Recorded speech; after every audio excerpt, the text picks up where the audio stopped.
What's different about tonight's event is we're really going to be focusing on trying to give a sense of the Rosicrucian system of initiation. So first thing we want to talk about tonight with this concept of the Rosicrucian science of initiation is what do we actually mean by initiation or an initiate? So one of the discernment points that we have within the Rosicrucian system is that there are three different aspects of initiation or becoming an initiate. In one of these, what is actually being illuminated begins with the thinking process, with actually knowing about non-physical realities, knowing about the greater spiritual realities that we come from, and the spiritual depths of oneself. This is linked to the spiritual centers inside the head. And this is also linked to the illumination of the thinking process, so that with this process we actually know consciously the structure of the spiritual worlds, how we interact with them, how they influence us on a daily basis. And within this Rosicrucian system, that would technically be known as an initiate, someone that actually understands the systems. And that's one reason why you find in so much of the classical depictions all these presentations of different types of patterns, one pattern within another, often represented within sacred geometric forms. And within Western Europe, often sacred geometric forms that hold inside of them Hebrew letters that are a representation of certain states of consciousness, spiritual beings, things of that kind. This is because in this path of illumination, we find that everything is a thought form from the mind of God, and all those thought forms have a pattern to them. And the current term that we use for understanding those patterns is sacred geometry. So sacred geometry is a universal science for understanding the patterns of creation at every level. And so no matter what tradition you study with, they will work with sacred geometry. Because the sacred geometry at the highest level is a pure, packed thought form from the mind of God that shows you the pure pattern of everything that's manifested from it. Now the next level is that of the clairvoyant. And from one perspective, we could say this is linked to the illumination of the heart and the feeling life. The Rosicrucians talk about a process within an initiation in which at a certain point, when the heart becomes open and unarmored, and we cultivate this feeling of unconditional love, there is an ignition of a kind of spiritual spark within the heart. And what happens then is that they describe it as an etheric rose light arises from the heart and moves up to what's commonly called the third eye center, that area that is technically at the third ventricle of the brain and was known as the cave of Brahma in the Indian teachings. This is a particular area that's open in the head that has a space between the pineal and pituitary glands. And as this space becomes illuminated, it leads to direct spiritual vision. This is then a clairvoyant. The clairvoyant can actually perceive non-physical realities. But depending upon the individual, they may not consciously understand the structures or discern the different things that they are actually seeing. So the third aspect here is that there's also the cultivation of action or of the will. And this is linked to the belly, or what in Japan they call the hara, or in Chinese alchemy they call the lower dantian, the lower will centers here. And through the action or willing form of illumination, one is able to take action esoterically. You're able to actually use non-physical realities to change things on the physical plane. Now, at the most extreme form of this, we have things like actual physical alchemy and the transmutation of one physical substance to another. But this is usually attained after going through multiple steps of being able to transform something that is less dense. And that is normally etheric energy fields. So the actual vibrational transformation of energy fields, energy healing, things of that kind, is something that you find very strongly on this path.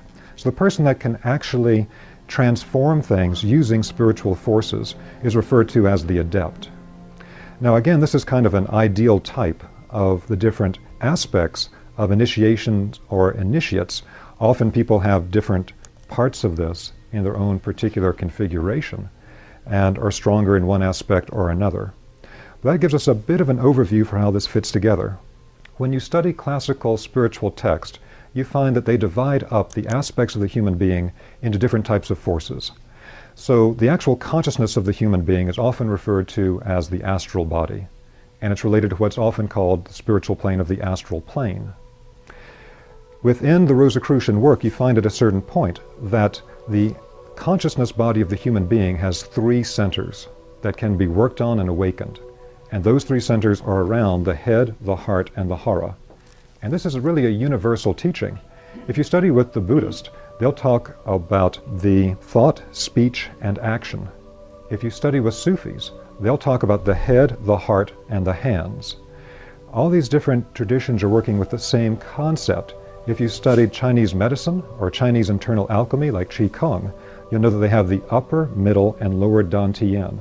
They refer to these as elixir fields, because when we understand what these actually are energetically, they are a kind of spiritual elixir field that we can work in and illuminate the forces of. So, depending on where we focus on primarily, we can first begin to develop the capacity of understanding things in a conscious manner, the patterns behind them, become the initiate, or directly perceive spiritual realities, the clairvoyant, or directly manipulate the spiritual forces, hopefully for a good outcome, and that's the adept. Now, first thing I would say about the Rosicrucian tradition is that the Rosicrucian tradition is one of the most recent of the great traditions on the planet. If you go back to the Vedic tradition in India, Tibetan tradition, etc., many others, they're very ancient. But the Rosicrucian tradition really only broke the surface in human history in the 1600s. But what I want to emphasize is that what we're presenting tonight are concepts related to the original European Rosicrucian impulse. It's not related to any particular central teacher, organization. We're not trying to recruit you for anything. This is really a path of direct connection to spirit by understanding spiritual processes. So it all begins, understanding the whole set of processes, by understanding where everything comes from. But everything comes from the unified source of the One. It's all creation from the mind of God. And in the classical Western work from Greece and elsewhere, they talk about thoughts in the mind of God being the source of everything. And that's what Plato referred to as ideal types, or ideal thought forms. These are actually what construct the world. These thoughts in the mind of God take on different separate qualities and different separate functions in the world, and then they manifest through the different planes. It's understood from the classical Western Hermetic as above, so below tradition, of which Rosicrucianism is one of the most recent expressions, that the nature of the mind of God is essentially pure consciousness. Everything is based on a field of pure consciousness. You find the exact same teaching in the ancient Vedic text and many other world traditions. Consciousness is the basis. So starting from these differentiated thought forms in the mind of God at a very high level, those thought forms have within them specific patterns. The pattern of what will later become something that crystallizes into the physical world, or the nature of a spiritual being, or a spiritual process of some type. And again, that's what we refer to as sacred geometry.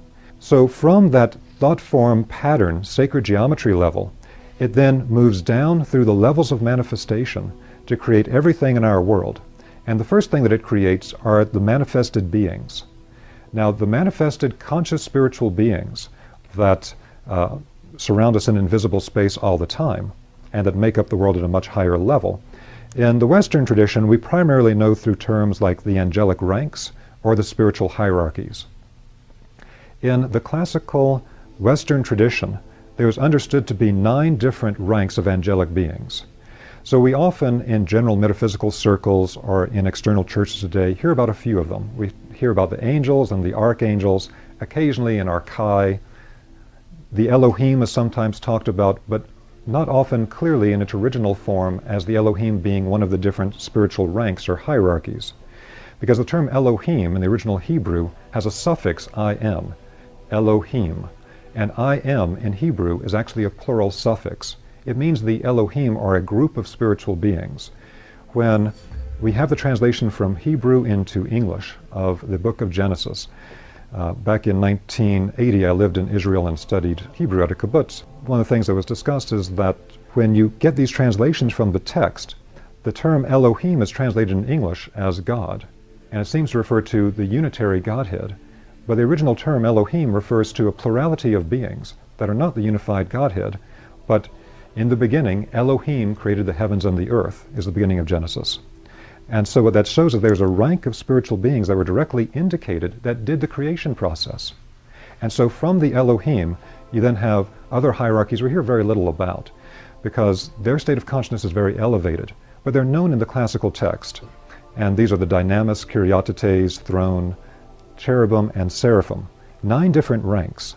And it's understood that these beings were created in a particular type of cyclical process in space and time that in sacred geometry is represented as a spiral form.